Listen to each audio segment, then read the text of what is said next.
الحمدللہ والصلاة والسلام علی رسول اللہ اما بعد فاعوذ باللہ من الشیطان الرجیم بسم اللہ الرحمن الرحیم السلام علیکم ورحمۃ اللہ وبرکاتہ 30 آیز ان 30 نائٹس میں خوش آمدید۔ آج کے سیشن کے لیے جس آیت کو سلیکٹ کیا گیا ہے وہ بہت ہی امپورٹنٹ آیت ہے، سورہ نساء کی آیت نمبر 128۔ اس آیت میں اللہ سبحانہ وتعالی ارشاد فرماتا ہے اعوذ باللہ من الشیطان الرجیم بسم اللہ الرحمن الرحیم وَإِنِ امرأة خافت من بعلها نشوزا او اعراضا فلا جناح علیہما ان یصلح بینہما صلحا والصلح خیر احضرت الانفس الشح وان تحسنوا وتتقوا فان اللہ کان بما تعملون خبیرا۔ صدق اللہ العظیم وصدق رسولہ النبی الکریم۔ اللہ سبحانہ وتعالی ارشاد فرماتا ہے وَإِنِ امرأة خافت من بعلها، اگر کسی عورت کو اپنے شوہر کی نشوزاً او اعراضاً، اپنے شوہر کی زیادتی یا اس کی بے رغبتی کا، اس کے دور ہو جانے کا، اس کے اعراض کرنے کا اندیشہ ہو، خوف ہو، فلا جناح علیہما ان یصلح بینہما صلحا، تو ان پر کوئی حرج نہیں ہے کہ آپس میں صلح کر لیں۔ والصلح خیر، اور صلح بہتر ہے۔ واحضرت الانفس الشح، اور دل کو لالچ کے قریب کر دیا گیا ہے۔ وَإِن تُحْسِنُوا وَتَتَّقُوا، اور اگر تم نیکی اور پرہیزگاری اختیار کرو، فَإِنَّ اللَّهَ بِمَا تَعْمَلُونَ خَبِيرًا، تو اللہ تمہارے کاموں کی اللہ کو تمہارے کاموں کی خبر ہے۔ تو اس آیت کو بھی ہم پچھلے سیشنز کی طرح کچھ حصوں میں، کچھ پارٹس میں ڈیوائڈ کر کے 1 بائی 1 کے اوپر ہم کلام کریں گے ایک کے بعد ایک، لیکن بنیادی طور پہ جو اس کے اندر ایک بات اللہ تعالی ارشاد فرما رہا ہے وہ عورتوں کے کنسرنز کو ڈسکس کیا جا رہا ہے، عورتوں کے ایشوز کو میرج کے سیناریو کے اندر، ایک شادی کے سیناریو کے اندر ڈسکس کیا جا رہا ہے کہ ان کے ایشوز کیا ہیں، ان کے کنسرنز کیا ہیں، اور ان کے کنسرنز کو ایڈریس کرنے کا، یا ایک ازدواجی زندگی کے اندر معاشرتی، جب معاشرے کے اندر بندہ ایک رہتا ہے اور یہ میرج کے ریلیشنز ہوتے ہیں، تو ان کے اندر جب ناچاکیاں آ جائیں یا اختلاف آ جائیں یا پرابلمز آئیں یا ایشوز آئیں تو ان کو کس طرح سے ڈسکس کیا جائے، ان کو کس طرح سے، ان کا ڈسکورس کیا ہونا چاہیے، اور وہ کون سے اصول یا وہ کون سی چیزیں ہیں جو بگاڑ کی طرف لے کے جاتے ہیں، اور وہ کون سے اصول ہیں یا وہ کون سی باتیں ہیں، وہ کون سے ایگزیمز ہیں جو اسی رشتے کو ایک اچھائی کے راستے پہ لا سکتے ہیں۔ کیونکہ ہمیں اس بات کو سمجھنا پڑے گا کہ جو ایک شادی شدہ جوڑا ہوتا ہے وہ صرف شادی شدہ جوڑا نہیں ہوتا، بلکہ وہ سوسائٹی کی ایک یونٹ ہوتا ہے، اس سے مل کر پوری سوسائٹی بن رہی ہوتی ہے۔ تو اگر اس میں بگاڑ آئے گا تو ایونچولی پوری سوسائٹی کے اندر بگاڑ پیدا ہوگا، اور اگر وہ سدھر جائے گا اور ان کی زندگی جو ہے وہ خوشگوار ہوگی، اور وہاں پہ اختلاف یا اس میں ٹاکسک قسم کی چیزیں نہیں ہوں گی، وہ ایک دوسرے کے دشمن نہیں بنے ہوئے ہوں گے، وہ ایک خوشگوار زندگی ہوگی، تو معاشرہ بھی خوشگواری کی طرف آئے گا۔ تو اللہ تعالیٰ اسٹارٹنگ میں ارشاد فرماتا ہے وَإِنِ امرأة خَافَتْ مِن بَعْلِهَا نُشُوزًا أَوْ إِعْرَاضًا، کہ اگر کوئی عورت اپنے شوہر کے حوالے سے یہ خوف کرے، اس کو یہ اندیشہ ہو کہ اپنے شوہر کی زیادتی کا یا اس کی بے رغبتی کا، نشوز اور اعراض دو لفظ اللہ سبحانہ وتعالیٰ نے ارشاد فرمائے، اس کی بے رغبتی کا یا اس کی زیادتی کا یا بے رغبتی کا۔ زیادتی سے یہاں پہ مراد شوہر کا علیحدہ ہو جانا ہے، اپنی بیوی سے علیحدگی اختیار کر لینا ہے بالکل، یا اس کو کھانے پینے کے لیے پیسے نہیں دینا ہے، یا اس سے بد زبانی کرنا ہے، یا اس کو مارنا پیٹنا ہے، تو اس میں اسپاؤسل ابیوس یہ انکلوڈڈ ہے۔ تو یہ ساری چیزیں آتی ہیں، اس کو گالی دینا، اس کو برا بھلا کہنا، لوگوں کے سامنے ذلیل کر دینا، اس کو مارنا پیٹنا، تو یہ نشوز ہے، یہ اس کی جو ہے وہ زیادتی ہے۔ اور اعراض کا مطلب یہ ہے کہ وہ اپنی بیوی سے محبت نہ رکھے، اس سے بات چیت یا تو کم کر دے یا بالکل ختم کر دے، تو یہ اس کا اپنی بیوی سے اعراض کرنا ہے۔ تو دو چیزوں کو اللہ سبحانہ وتعالیٰ نے ذکر کیا، اور عورتوں کی کنسرنز کو ڈسکس کیا۔ اب یہاں پہ ہماری سوسائٹی کے لحاظ سے، ہمارے معاشرے کے لحاظ سے آپ کو دو اسپیکٹ نظر آئیں گے، یا ہمارے عورتوں کے کنسرنز کو، شادی شدہ عورتیں ہوتی ہیں ان کے کنسرنز کو ڈسکس کرتے ہوئے دو اسپیکٹ نظر آئیں گے۔ ایک سوسائٹی کا اسپیکٹ ہے، ایک ہمارے معاشرے کا اسپیکٹ ہے، ایک ان کے پیرنٹس، ایک لڑکی کے اپنے پیرنٹس کا اور اس کے ساس سسر کا اسپیکٹ ہے، اور ایک خود اس عورت کا، ایک بیوی کا اپنا ان کنسرنز کو ایڈریس کرتے ہوئے کیا رویہ ہوتا ہے، یا کیا وہ اس کے کیا ذہن میں چیزیں چل رہی ہوتی ہیں، نیگیٹو چیزیں جو ہوتی ہیں ان کو دیکھ لیتے ہیں، ان کی طرف ذرا توجہ کرتے ہیں۔ سوسائٹی کا ایشو سب سے پہلا یہ آتا ہے کہ جب کوئی عورت یا کوئی بیوی کوئی بیٹی اپنے ماں باپ کے پاس جاتی ہے، یا سوسائٹی میں کسی کے پاس بھی جاتی ہے اپنے پرابلمز، میرٹل پرابلم ڈسکس کرنے کے لیے، شادی شدہ زندگی کے ایشوز ڈسکس کرنے کے لیے، تو سب سے پہلا ان کے پاس جو اس کو مشورہ ملتا ہے یا بات ملتی ہے وہ یہ کہ تمہیں کمپرومائز کرنا ہوگا، اگر جینوئن ایشوز ہوں, اگر واقعی یہ ایشوز ہیں جن کو قرآن بیان فرما رہا ہے کہ شوہر بالکل علیحدہ ہو گیا اور اس کی کوئی غلطی بھی نہیں ہے, شوہر علیحدہ ہو گیا, وجہ بھی نہیں بتا رہا, یا علیحدہ ہو گیا لیکن وجہ بھی نہیں بتا رہا کہ میں کیوں علیحدہ ہوں, تو یا تو وہ اس کو ایڈریس نہیں کر رہا, یا اس کی غلطی نہیں ہے, جینوئنلی وہ اس کو سمجھ بھی نہیں آ رہا کہ ایشو کیا ہے, تو وہ یہ یا تو وہ زیادتی کی طرف اس کا شوہر جا چکا ہے, یا اعراض کی طرف, بے رغبتی کی طرف جا چکا ہے. تو جب وہ لے کر آتی ہے ایشوز اپنے پیرنٹس کی طرف یا سوسائٹی میں کسی کی طرف جس کو ٹرسٹ کرتی ہیں یا جس پہ بھروسہ ہوتا ہے, تو اس کا پہلا پوائنٹ یہ ہوتا ہے کہ تمہیں کمپرومائز کرنا پڑے گا, اسی طرح سے زندگی گزارنی پڑے گی. جبکہ قرآن اس کو ایڈریس کر رہا ہے, اس کو ذکر کر کے باقاعدہ اس کے حوالے سے ان ایشوز کو, ان پرابلمس کو سیریسلی لے کر ان کے ریزنز بھی بتا رہا ہے, کازز بھی بتا رہا ہے, ان کی ریکٹیفیکیشن کا طریقہ بھی بتا رہا ہے, ان کو سالو کرنے کے اصول بھی بتا رہا ہے. تو یہ نہیں ہے کہ نہیں تمہیں کمپرومائز کرنا ہوگا, نہیں, دیز آر جینوئن ایشوز جن کو ڈسکس کرنا پڑے گا, جن کے اوپر بات کرنی پڑے گی. تو یہ ایک ہماری غلط ریپروچ ہے کہ جو بھی آتا ہے اس کو بس سچویشن کو انڈرسٹینڈ کیے بغیر کون صحیح ہے کون غلط ہے, کیا واقعی شوہر کا یہاں پہ علیحدہ ہونا یا اس کا کھانا پینا چھوڑ دینا بنتا ہے نہیں بنتا, جسٹیفائڈ ہے نہیں ہے, اس چیز کی ڈبیٹ میں پڑے بغیر نہیں بھائی تمہیں کمپرومائز کرنا پڑے گا, اس کی غلطی ہے یا نہیں ہے, یہ تمہاری غلطی ہے یا نہیں ہے, کیونکہ سنے بغیر نہیں تم کمپرومائز کر لو. تو یہ ایک غلط, ایک سوسائٹی کی طرف سے یہ غلط, یہ ہماری غلط اس کے حوالے سے پرسپیکٹیو ہے, یہ ہمارا غلط ایک یہ کورس آف ایکشن ہے. دوسرا ایک اور ہماری طرف سے جواب آتا ہے کہ بھائی صبر کرنا پڑے گا, صبر کرو تم اس بس یہ زندگی ہے, اسی طرح جینا ہوتا ہے, تو شوہر ہے تمہارا, تمہیں صبر کرنا پڑے گا. جبکہ قرآن اس کو ڈسکس کر رہا ہے, وہ یہ ایشوز ان کو اٹھا رہا ہے اور ان کے بارے میں بتا رہا ہے کہ ان کو سالو کرنے کا طریقہ کیا ہے. ہم کہتے نہیں اس کو بتاؤ نہیں, بس یہ تمہیں صبر کرنا پڑے گا, برداشت کرنا پڑے گا. تو یہ ایک ہمارا غلط, یہ بھی ہمارا غلط رویہ ہے. اس کے علاوہ کچھ اور چیز, 2-3 اور چیزیں ہیں. ایک اور یہ ہوتا ہے کہ جب ایک اور جو اس کو کامنٹ سننے کو ملتا ہے یا ایک اور جو سجیشن ملتی ہے وہ یہ کہ وہ شوہر ہے, شوہر کے بارے میں ایسی باتیں کون کرتا ہے. تو اگین وہی بات وہی ہے کہ جسٹیفیکیشن دیکھے بغیر کہ یار وہ کون غلطی پر ہے کون نہیں ہے, کہ بس نہیں بس چپ کر کے بیٹھ جاؤ, منہ بند کر لو. یا تو یہ ہوتا ہے, یا پھر دوسرا یہ ہوتا ہے کہ شکایت نہیں کرنی, گھر کی شکایت, گھر کی بات باہر نہیں نکالتے, گھر کی چیزیں باہر نہیں لے کر آتے ہیں. ایون دو وہ آ رہی ہے تو وہ اپنے پیرنٹس کے پاس آ رہی ہے, یا وہ آ رہی ہے تو کسی ایسے بندے کے پاس جا رہی ہے کہ جس کے اوپر اسے بھروسہ ہے, and she is actually trying to work through this, وہ چاہتی ہے کہ اس کا مسئلہ حل ہو جائے, یہ ایشوز ختم ہو جائیں. اور قرآن ان کو جینوئن ایشوز بتا رہا ہے کہ یہاں یہ جینوئن ایشوز ہیں, شوہر کا بے رغبتی کی طرف جانا یا اس کا زیادتی کی طرف جانا, یہ جینوئن ایشوز ہیں, یہ کنسرنز ہیں, یہ اس کے حقوق کی پامالی ہے. تو اس کا ان کو ایڈریس کرنا یا ان کو یہ چاہنا کہ کسی طرح سے ایڈریس ہو جائیں, یہ کسی طرح سے سالو ہو جائیں, یہ بالکل بجا ہے. تو یہ کچھ سوسائٹی کی طرف سے اسپیکٹ ہے ان پرابلمس کی طرف, جو ان کا رویہ ہوتا ہے, یہ ہمارا جو ریاکشن ہوتا ہے. پھر کچھ انڈیویژول, کچھ عورت کے اپنے بھی, جو بیوی ہوتی ہے اس کے کچھ اپنے ہی کنسرنز ہوتے ہیں, اس کے کچھ اپنے ہی ریاکشنز ہوتے ہیں اس قسم کی سچویشن میں. جب شوہر بے رغبتی کرے یا زیادتی کی طرف آئے, تو کچھ عورتیں تو ایسی ہوتی ہیں کہ وہ بس اپنے ذہن میں یہ چیز وہ لے آتی ہیں کہ جی بس شوہر ایسا ہی ہے تو مجھے اس کے ساتھ ایسی زندگی گزارنی ہے, کیونکہ پیچھے سے یہ چیز فیڈ ہو رہی ہوتی ہے کہ بیٹا تم جس جگہ جا رہی ہو وہاں سے تمہاری لاش اٹھنی چاہیے, اس کے علاوہ کچھ نہیں, جنازہ باہر آنا چاہیے تمہارا, تو بس جو بھی ہے, جیسا بھی ہے, جس طرح کا بھی ہے, زندگی گزارنی ہے. تو وہ اگر مار پیٹ کرتا ہے, یا وہ گالی گلوچ کرتا ہے, بدتمیزی کرتا ہے, یا کھانا علیحدہ رہتا ہے, کمائی کے لیے وہ کھانے پینے کے لیے پیسے نہیں دیتا ہے, یا محبت نہیں کرتا, وقت نہیں دیتا, یا بالکل قریب بھی نہیں آتا,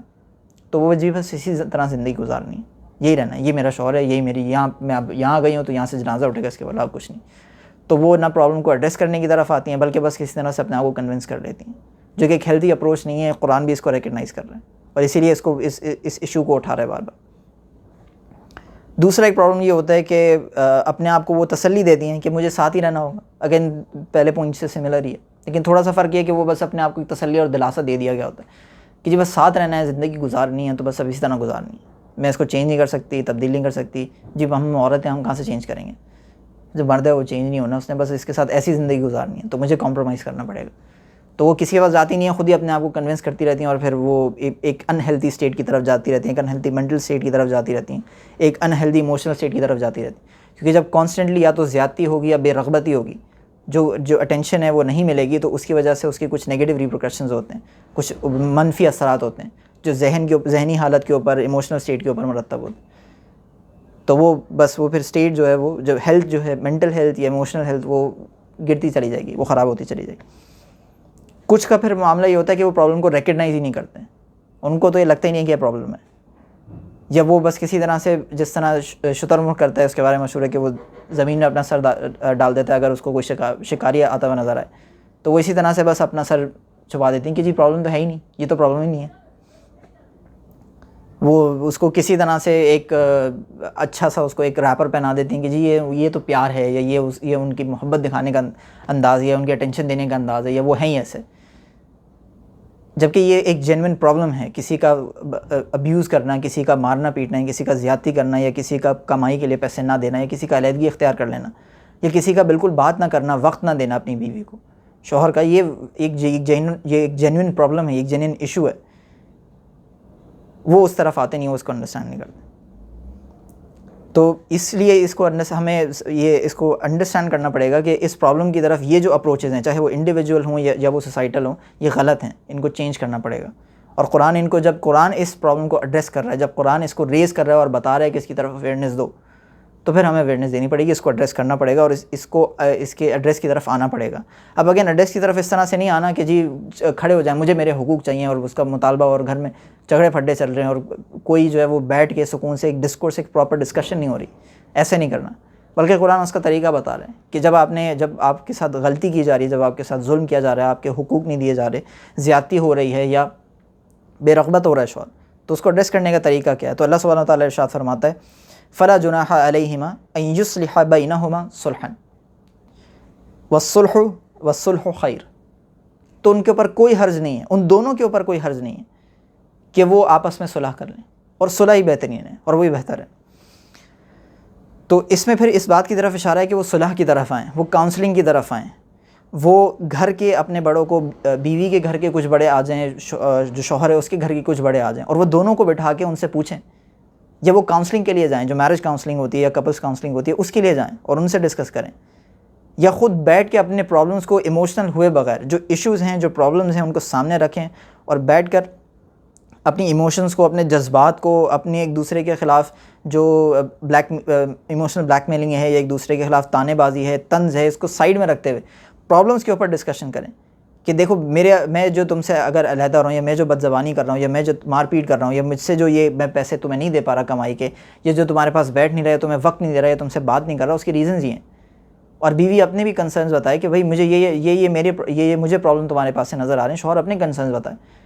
ایک پراپر ڈسکشن کریں، یا تو صلح کے لیے آپس میں خود کر لیں، یا کسی دو بڑوں کو بٹھائیں، بیوی کی فیملی کی طرف سے کوئی بڑا ہے اور شوہر کی فیملی کی طرف سے کوئی بڑا ہے، اور وہ بیٹھ کے پرابلمس کو سالو کریں، ان کے پرابلمس کو سنیں، ایشوز کو سنیں، ان کے درمیان فیصلہ کریں کہ دیکھو تم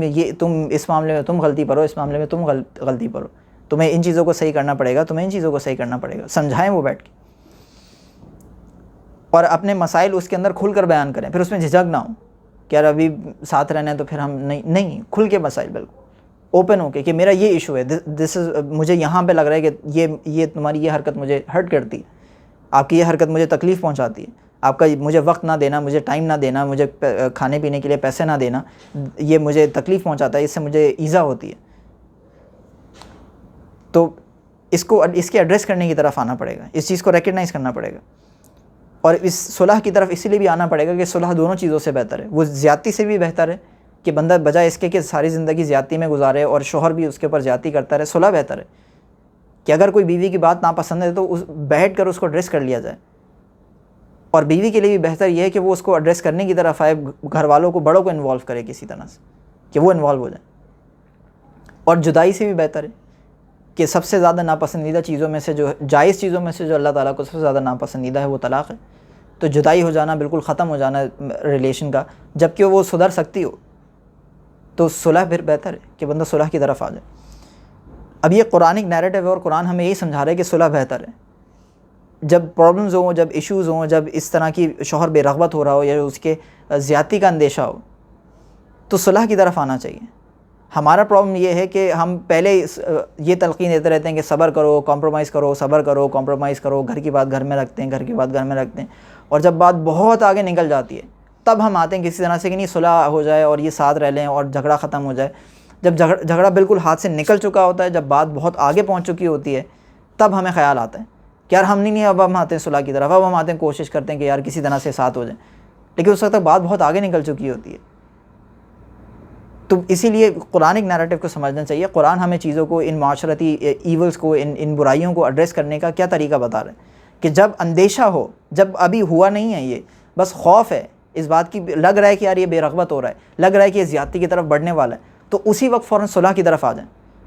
اسی وقت فوراً انوالو کریں لوگوں کو، اپنی کمیونٹی کو انوالو کریں، فوراً ان کو موٹیویٹ کریں، ان کو سب کو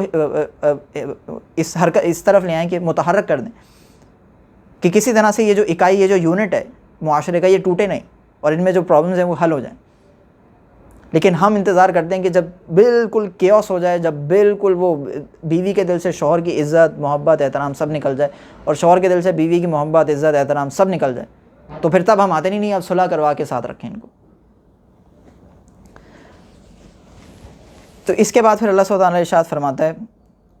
اور اب یہاں پر اس آیت کے بعد اس ایشو کو پوائنٹ آؤٹ کرنے کے بعد اللہ سبحانہ وتعالیٰ اب اس طرف اس آیت کے اندر ارشاد فرمایا جا رہا ہے کہ وہ کون سی چیزیں ہیں کہ، اور اصول کے طور پہ اس کو بیان کیا جا رہا ہے کہ وہ کون سی چیزیں ہیں کہ جو ایک رشتے کو، ایک شادی شدہ رشتے کو بگاڑ کی طرف لے کے جاتی ہیں، اور وہ کون سا اصول ہے کہ اگر اس پہ عمل کر لیا جائے تو اس کو وہ سدھار کی طرف لے جائے گی اور اس ایک خوشگوار زندگی کی طرف لے جائے گی۔ تو اللہ تعالیٰ ارشاد فرماتا ہے وَأُحْضِرَتِ الْأَنفُسُ الشُّحَّ، اور دل کو لالچ کے قریب کر دیا گیا۔ اب یہاں پہ ایک انٹرسٹنگ بات یہ کہ نفس کا ذکر کیا گیا اور نفس کے اندر لالچ ہے، تو وہ کون سی چیزیں ہیں کہ جو زیادتی، جھگڑا اور بگاڑ کی طرف لے کے جاتی ہیں میاں بیوی کے رشتے کے درمیان؟ تو اس کا جو بیسک اصول ہے، یا جو اصول اللہ سبحانہ تعالیٰ نے ذکر فرمایا وہ یہ ہے کہ دل لالچ کے قریب ہے، اور دلوں کے اندر لالچ ڈال دی گئی ہے کہ جھگڑا، زیادتی، بے رغبتی، اس کی وجہ نفس کا لالچ ہے۔ نفس کا لالچ کیا ہے؟ نفس کا لالچ یہ ہے کہ ہر ایک چاہتا ہے، میاں بیوی دونوں میں سے ہر ایک چاہتا ہے کہ اس کے حقوق پورے ہوں۔ ان دونوں میں سے ہر ایک یہ چیز چاہتا ہے کہ دوسرا اس کے حساب سے کمپرومائز کرے۔ بیوی چاہتی ہے شوہر میرے حساب سے کمپرومائز کرے، شوہر چاہتا ہے بیوی میرے حساب سے کمپرومائز کرے۔ دونوں کے اندر لالچ یہ ہے کہ میری جو خواہشات ہیں ان کو پورا کیا جائے۔ دونوں، ہر ایک میاں بیوی اور شوہر دونوں، ان دونوں میں سے ہر ایک یہ چاہتا ہے کہ دوسرا اس کے حساب سے چلے۔ بیوی چاہتی ہے کہ شوہر میرے حساب سے چلے، جس طرح سے میں اس کو لے کے چلنا چاہتی ہوں اس طرح سے چلے۔ جس ٹائم میں شاپنگ کے لیے کہوں وہ شاپنگ کے لیے نکل جائے، جس ٹائم میں اس کو کہوں کہ میرے رشتہ داروں کے پاس سے جائے تو وہ مجھے رشتہ داروں کے پاس سے جائے، جس ٹائم میں کہوں کہ بیٹھ جائے وہ بیٹھ جائے، جس ٹائم میں کہوں کہ کھڑا ہو جائے تو وہ کھڑا ہو جائے۔ اور شوہر یہ چاہتا ہے کہ بیوی میرے حساب سے چلے، جس ٹائم میں کہہ دوں کہ نہیں مجھے ابھی باہر نہیں جانا تو وہ اسی وقت بیٹھ جائے، جس ٹائم میں کہوں کہ میرے لیے کھانا لے آؤ تو وہ کھانا لے آئے، جس ٹائم میں کہوں کہ جی آج یہ بنانا ہے تو یہ بن جائے، جس ٹائم میں کہوں کہ میرے کپڑے استری ہونے چاہیے تو وہ استری کر دے، جس ٹائم میں کہوں کہ چلو بھائی اٹھ کے کھڑی ہو جاؤ ہم نے باہر جانا ہے تو وہ کھڑی ہو جائے، جس ٹائم میں کہوں کہ نہیں تم نے گھر والوں سے ملنے نہیں جانا گھر میں رہنا ہے تو وہ وہیں بیٹھ جائے۔ تو دونوں کے دل لالچ کے قریب ہیں، دونوں چاہتے ہیں ہماری مرضی کی چیزیں ہوں۔ اسی طرح ان دونوں میں سے ہر ایک ہی چاہتا ہے کہ ہمیں محنت نہ کرنی پڑے رشتے کے اندر، ہمیں کمپرومائز نہ کرنا پڑے، ہمیں اپنی خواہشات کو گیو اپ نہ کرنا پڑے، ہمیں دوسرا ہمارے لیے اپنی ساری چیزیں چھوڑ دے، اپنی ساری عادات کو، اپنی ساری ہیبٹس کو، اپنی ساری ایموشنز کو سیکریفائز کر دے، مجھے کچھ نہ کرنا پڑے۔ جب میں خوش ہوں تو اس کے اوپر پہاڑ ٹوٹ چکا ہو لیکن اس کو خوش ہونا چاہیے، اور جب میں اداس ہوں تو اس کی چاہے اس کے زندگی میں کتنی بڑی خوشی آ چکی ہو اس کو میرے ساتھ اداس ہونا چاہیے۔ تو کوئی دوسرے کے لیے کمپرومائز کرنے کے لیے تیار نہیں ہے، ہر کسی کے دل میں لالچ ہے۔ تو یہ وہ اصول ہے، یہ وہ ایکزیم ہے کہ اگر ہم اس کو انڈرسٹینڈ کر لیں اور اس کو سمجھ لیں اور اس کو اپنی زندگی کے اندر ذرا اس کے حوالے سے محتاط ہو جائیں تو زندگی بہت حد تک ہم اس کو بگاڑ سے بچا سکتے ہیں۔ کیونکہ یہ لالچ، یہ نفس، یہ ایگو، یہ انا کہ میرے لیے کام ہو، میری خواہشات پوری ہوں، مجھے انٹرٹین کیا جائے، یہ کچھ حد تک فائدہ مند ضرور ہوتا ہے، لیکن جب یہ ماڈریشن سے، میانہ روی سے باہر نکل جائے اور باؤنڈریز کراس کر جائے تو پھر رشتے بگاڑ کی طرف چلے جاتے ہیں۔ تو جھگڑوں کی، زیادتی کی، بے رغبتی کی بنیاد یہ ہے۔ تو اس بندے کو، ہر انسان کو، خاص طور پہ جو یہ میاں بیوی کا رشتے کے اندر ہے، اب لالچ کو اپنے اندر سے نکال دینا چاہیے۔ اور لالچ کو نکالنے کا طریقہ کیا ہے، نفس کو لالچ سے دور کرنے کا طریقہ کیا ہے، وہ اگلی آیت میں، اور خوشگوار زندگی گزارنے کا طریقہ کیا ہے، جھگڑوں سے بچنے کا طریقہ کیا ہے، وہ اللہ تعالیٰ آیت کے اگلے حصے میں ارشاد فرماتا ہے۔ اللہ سبحانہ تعالیٰ ارشاد فرماتا ہے وَإِن تُحْسِنُوا وَتَتَّقُوا، اور اگر تم احسان کرو اور تقوی اختیار کرو، اللہ سے ڈرو، فَإِنَّ اللَّهَ بِمَا تَعْمَلُونَ خَبِيرٌ، تو پھر بے شک اللہ سبحانہ وتعالیٰ تمہارے کاموں کی، اللہ کو تمہارے کاموں کی خبر ہے۔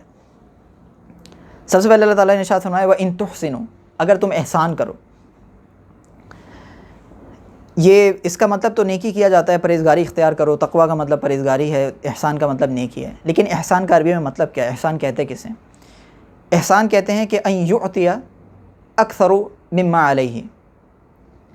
ویأخذ اقل مما لہ۔ احسان یہ ہے کہ انسان اس سے زیادہ دے دے، اس سے زیادہ عطا کرے جو اس کے اوپر لازم ہے، جو اس کے اوپر فرض کر دیا گیا ہے، اور اس سے کم لے جو اس کا حق ہے۔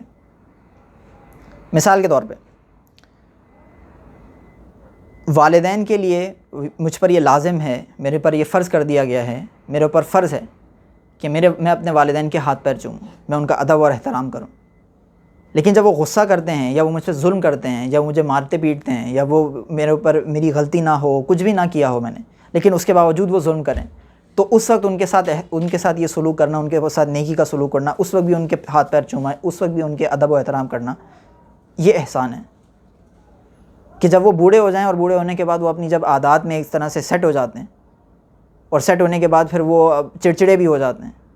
تو اس وقت ان کی چڑچڑاہٹ کو برداشت کرنا، ان کے تلخ جملوں کو برداشت کرنا، کیونکہ دل یہ چاہ رہا ہوتا ہے بندے کا کہ کسی طرح سے میں جواب دے دوں، کسی طرح سے میں غصہ دکھا دوں، کسی طرح سے میں آواز اونچی کر دوں، لیکن اس وقت اپنے جذبات پہ قابو کرنا، ان کو کنٹرول کرنا اور اس وقت جواب نہ دینا، یہ احسان ہے۔ تو مجھ پہ جو فرض تھا میں نے اس سے زیادہ دے دیا، اور اس سے کم لینا جو میرے لیے جو میرا حق ہے، اپنے حق سے کم لینا اور اپنے فرض سے زیادہ ادا کرنا، یہ احسان ہے۔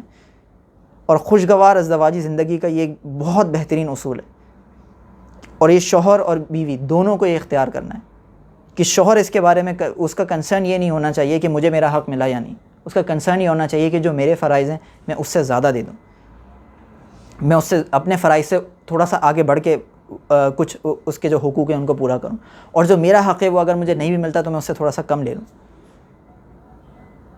تو شوہر کو چاہیے کہ اگر وہ پہلے بیوی کو آدھا گھنٹہ دیا کرتا تھا اپنے وقت کا، اس کے پاس بیٹھ کے بات کرنے کا، ماں کو گھر والوں کو وقت دینے کے بعد جب وہ آتا تھا تو اس کو چاہیے کہ احسان کرے، اگر آدھا دیتا تھا تو کبھی 1 گھنٹہ بھی دے دے، اور جب وہ تیار ہو، جب وہ اپنے آپ کو تیار کر کے اپنے سامنے لے کر آئے تو اس کو نوٹس کرے، اس کی طرف توجہ دے، اس کی تعریف کرے۔ اگر اس کو پریشان دیکھے، اس کو فکر مند دیکھے یا اس کو خوش دیکھے اور خود پریشان ہے تو اپنی پریشانی کو تھوڑی دیر سائڈ میں رکھ کے اس کے ساتھ خوش ہو جائے۔ اگر وہ پریشان ہے اور یہ خود کسی اور وجہ سے پریشان ہے تو اپنی پریشانی کو سائڈ میں رکھ کے اس کے ساتھ اس کی جو فکر مندی ہے، اس کی جو پریشانی ہے، اس کو دور کرنے کی کوشش کریں۔ یہ احسان ہے کہ اپنے فرض سے آگے بڑھے، اپنے حق سے کم لیں۔ اور اسی طرح بیوی کو چاہیے کہ اگر شوہر کو پریشان دیکھیں اور خود پریشان ہو گھر کی کسی پرابلمس کی وجہ سے، ساس کے ساتھ جھگڑا ہو گیا یا کوئی اور ایشو ہو گیا، تو وہ اپنی پریشانی کو سائڈ میں رکھ کے شوہر کو سپورٹ دے، اس کو ایموشنل سپورٹ دے، اس کی پریشانی کو دور کرنے کی کوشش کریں۔ اگر گھر میں جھگڑا ہو چکا ہے یا گھر میں کوئی پریشانی آ چکی ہے، کوئی ڈیفیکلٹی ہے اور شوہر باہر سے آتا ہے تو اس وقت آتی اس کے اوپر پریشانیاں نہ انڈیل دے، اسے فوراً تلخ جملوں میں بات کرنا نہ شروع کر دے، بلکہ اس کو خوشی کے ساتھ، اس کو مسکراہٹ کے ساتھ اس کا استقبال کرے۔ کہ اس کو بھی چاہیے کہ بیوی کو چاہیے کہ اس سے زیادہ دے جو اس کا فرض ہے اور اس سے کم لے جو اس کا حق ہے۔ تو جب ہر کوئی جب احسان کی طرف آئے گا، جب اس طرف آئے گا کہ مجھے اب اس سے زیادہ دینا ہے جو میرا فرض ہے اور اس سے کم لینا ہے جو میرا حق ہے، تو پھر یہ زندگی خوشگوار بنتی چلی جائے گی، یہ زندگی بہتری کی طرف جائے گی۔ اس میں ہر ایک دوسرے کے لیے قربانی دینے کی کوشش کرے گا، اس میں ہر ایک دوسرے کے لیے اچھائی کی کوشش کرے گا، اس کو خوش کرنے، اس کو راضی کرنے کی کوشش کرے گا، نہ یہ کہ کسی طرح سے بدلے لینے کی کوشش کرے گا کہ میں نے فلاں دن فلاں وقت میں نے 12 مئی کو 2 بجے تمہارے لیے یہ کام کیا تھا تو اب تم میرے لیے یہ کام کرو۔ اس وقت بدلے نہیں ہوں گے، اس وقت یہ چیک کیش نہیں کیے جا رہے ہوں گے، بلکہ اس وقت ایک دوسرے کی مدد کی جا رہی ہوگی، ایک دوسرے کو سپورٹ کیا جا رہا ہوگا۔ تو یہ چیز سمجھنا ضروری ہے کہ احسان، اور اس کے بعد تقوی وتتقوا، اور چاہیے کہ پرہیزگاری اختیار کرو۔ تو احسان جو کیا ہے، یہ جو اپنے فرض سے زیادہ عطا کر دیا ہے اور اپنے حق سے کم لیا ہے، یہ احسان کرنا اس لیے نہ ہو کہ میں بعد میں احسان جتا سکوں کہ وہ یاد ہے پچھلے پیر کو میں تمہیں لے کے گیا تھا، مصروف تھا میں، میرے سر پہ ٹینشن تھی، لیکن پھر بھی تمہیں لے کے گیا میں تمہاری اماں کے گھر، اور بیوی یاد نہ دلائے کہ آپ کو پتہ ہے میرے اس دن ہاتھ میں لگ گئی تھی لیکن پھر بھی آپ کے لیے روٹیاں بنائی ہیں میں نے۔ تو یہ ایک دوسرے کو اس طرح سے احسان جتانے کے لیے احسان نہ کریں، بلکہ وتتقوا، پرہیزگاری اختیار کرو، اللہ کی رضا، اس کی خوشنودی کے لیے کرو۔ لوگ اپنے شوہر اپنی بیوی پر اور بیوی اپنے شوہر پر احسان جتانے کے لیے نہیں، اس کو مرغوب کرنے کے لیے نہیں، اس کے اوپر روب جمانے کے لیے نہیں، اس کو اپنے ماتحت لانے کے لیے نہیں، اس سے آرگیومنٹ جیتنے کے لیے نہیں، بلکہ اللہ کی رضا کے لیے کریں، اس سے بدلے کی طلب میں نہیں، بلکہ اس کا بدلہ، اس کی جزا اللہ سے طلب کریں، وہ تتقوا۔ اور آخر میں اللہ سبحانہ و تعالیٰ ارشاد فرماتا ہے فَإِنَّ اللَّهَ كَانَ بِمَا تَعْمَلُونَ خَبِيرًا، اللہ کو خبر، اللہ جانتا ہے تمہارے کاموں کو، اللہ کو تمہارے کاموں کی خبر ہے. تو اس کو پتہ ہے کہ یہ جو تم اعمال اختیار کر رہے ہو، یہ جو احسان کر رہے ہو، یہ کس لیے کر رہے ہو. یہ اس لیے کر رہے ہو کہ لوگ واہ واہ کریں، یہ اس لیے کر رہے ہو کہ میں بعد میں بدلہ لے سکوں، یہ اس لیے کر رہے ہو کہ بعد میں احسان جتا سکوں، تو اس کی جزا پھر اسی حساب سے ملے گی. لیکن اگر یہ اللہ کے لیے کیا ہے، اس کی رضا اور خوشنودی کے لیے کیا ہے، بدلے کی توقع اس سے ہے چاہے دنیا میں ملے یا نہ ملے، تو پھر اس کا بدلہ اللہ تعالیٰ کے پاس، اور وہ جانتا ہے کہ کام کس کے لیے کیا گیا ہے. تو جب وہ جانتا ہے اور اس بدلہ اس نے دینا ہے، اور بدلے کی امید بھی اسی سے ہی ہے، اور بندے کی نیت بھی یہی ہے، تو پھر اگر آپ شوہر احسان کرتا ہے اور بیوی اس کو اسی طرح سے ریسپریکیٹ نہیں کرتی، اس کو بدلہ نہیں دیتی، احسان کے بدلے میں احسان نہیں کرتی، بلکہ وہ تلخ ہو جاتی ہے، یا بیوی احسان کرتی ہے اور شوہر نہیں کرتا، تو پھر نہ شوہر کو غم ہوگا، تکلیف ہوگی، دکھ ہوگا، نہ وہ مایوس ہوگا، نہ بیوی مایوس ہوگی، کیونکہ ان دونوں کو یہ پتہ ہوگا ان سچویشنز کے اندر کہ ہم نے یہ کیا اللہ کی رضا کے لیے تھا. تو بدلہ اس سے چاہیے بھی نہیں، بدلہ اللہ سے، بدلے کی امید اللہ سے، تو وہی عطا فرمائے گا، وہی عنایت فرمائے گا. اللہ تعالیٰ سے دعا ہے کہ ہمیں قرآن پڑھنے، سیکھنے، اس پر عمل کرنے کی توفیق عطا فرمائے. اگلے سیشن میں جو سورہ ہم جس آیت کو سلیکٹ کیا ہے وہ سورہ نساء کی آیت نمبر 130 ہے، اور اس کا ڈائریکٹ کنیکشن اسی کے ساتھ ہے کہ اگر یہی سچویشن ہو، بے رغبتی ہے، زیادتی ہے، اور صلح کی کوشش بھی کی گئی لیکن صلح نہیں ہو رہی، یہ میوچل اگریمنٹ نہیں آ رہا، تو اس وقت پھر کیا کیا جائے؟